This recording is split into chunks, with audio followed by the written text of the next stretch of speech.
ओम शांति। आज प्यारे बाबा ने हम बच्चों को विशेष रूप से कर्मेंद्रियों पर हमारा नियंत्रण हो।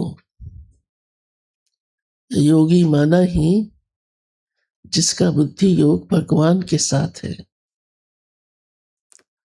तो ये कर्मेंद्रियां जो स्थूल शरीर में हम सभी को कर्म योगी बनने के लिए कि कर्म करते हुए हम योगी रहें, ये आवश्यक है। तो वो तभी संभव है जब हमारा कहीं भी बाह्य दुनिया में आकर्षण नहीं होगा। उसके लिए आज बाबा ने कहा है क्या आवश्यक है, जो इंद्रियां आपके कंट्रोल में रहें। आज संसार की सबसे बड़ी समस्या यही है। क्यों व्यक्ति अपने खाने पीने पर, रहने करने पर, अपनी दिनचर्या पर क्या सुनना है क्या नहीं सुनना है, आउट ऑफ कंट्रोल हो जाता है।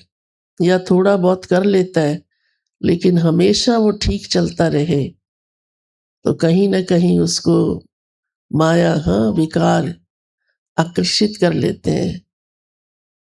लेकिन बाबा कहते हैं कि आपकी कर्मेंद्रियां बहुत शांत होनी चाहिए, शीतल होनी चाहिए। और योगियों के लिए तो गाया भी गया, योगी बड़े परमार्थी, शीतल जिनके अंग, तपत बुझाए और की देकर अपना संग। ऐसी आत्माओं का संग भी सुखदायी होता है।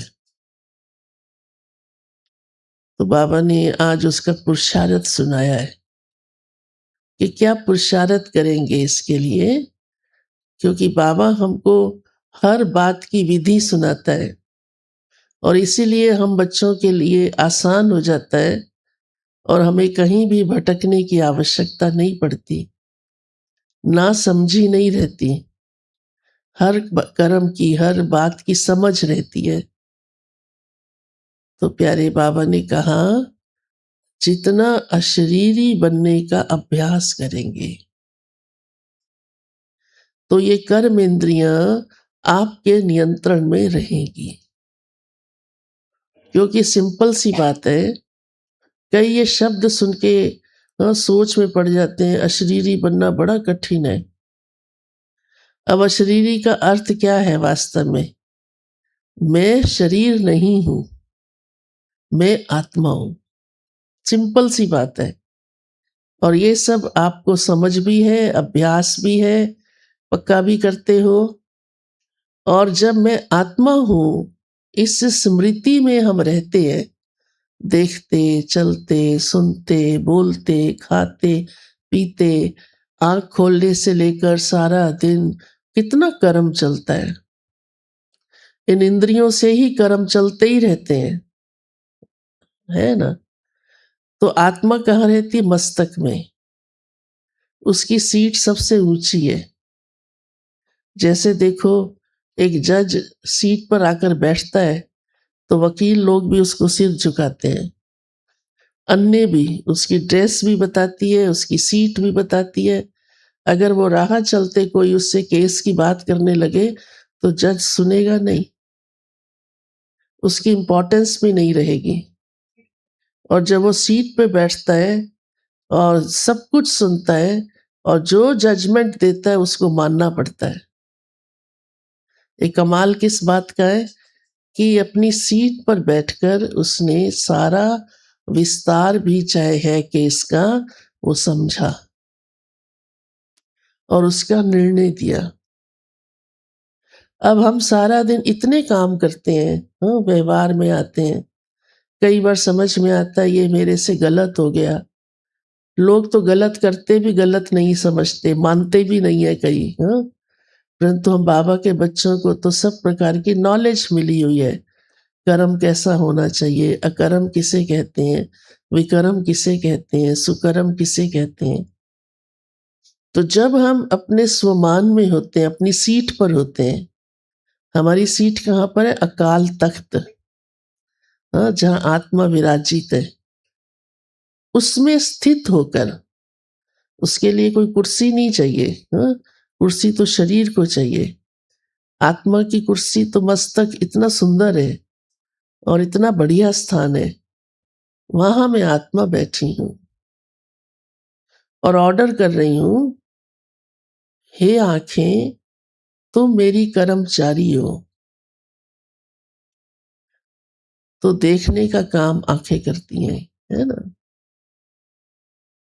आंखें, आत्मा के बिना आंखें नहीं देख सकती, ये तो समझ है ना? कोई भी इंद्रिय आत्मा के बिना कर्म नहीं कर सकती, ना सुनने का ना बोलने का। आत्मा निकल जाती है, सब रिश्तेदार चिल्लाते हैं, वो सुनती है? नहीं तो बोले चुप हो जाओ, मेरे को कोई परेशानी नहीं है, हाँ, कुछ नहीं।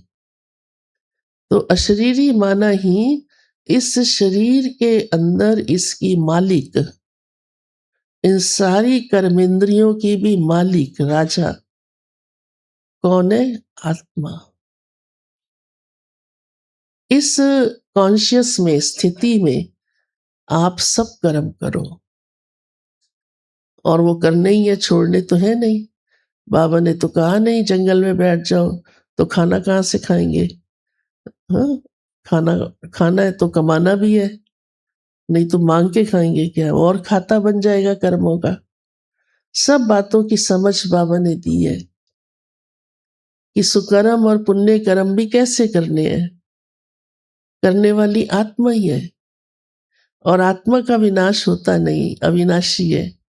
इसलिए वो जो कुछ सोचती है, उसकी सूक्ष्म इंद्रियां, मन बुद्धि संस्कार, वो भी आत्मा का एक रिकॉर्ड बनता है। और जो कुछ इस शरीर के द्वारा करती है, हाँ, इन चलना उठना, हर इंद्रिय काम करती है ना। तो ऐसी अभ्यास से, स्थिति से बाबा कहते हैं आप कर्म इंद्रियों के राजा बन जाते हैं। कर्म इंद्रियां शांत रहती हैं। जैसे देखो स्कूल में टीचर आ जाता है ना, पहले बच्चे हो हल्ला कर रहे होते हैं, जैसे टीचर प्रवेश किया सबकी बोलती बंद हो जाती है, एकदम डेड साइलेंस, चुप, कोई सिर नीचे कर लेते हैं जो ज्यादा शोर बचा रहे होते हैं। टीचर को पता तो लग ही जाता है। टीचर सीट पर बैठ के डंडा खटखटाता है, कौन कौन था जो ये सब कुछ कर रहा था, है ना? तो ये आत्मा भी इन इंद्रियों से कराती है, मालिक है। जब ये हमारे को याद रहता है तो इंद्रियां भी शांत हो जाती हैं, गड़बड़ नहीं कर सकती। गड़बड़ तभी होती है जब देह अभिमान होता है, देह की फीलिंग होती है, मैं ये हूं, मैं वो हूं। देखो कई बार परिवारों में कोई का स्वभाव होता है शांत रहने का, तो घर वाले कहते हैं आप बोलते क्यों नहीं हो, वो बेटा इतना गलत कर रहा है, हाँ? तो माँ को आ जाता है, या बहू ऐसे कर रही है, तो उसको याद कराते, तुम सास हो, तुम समझती नहीं हो क्या?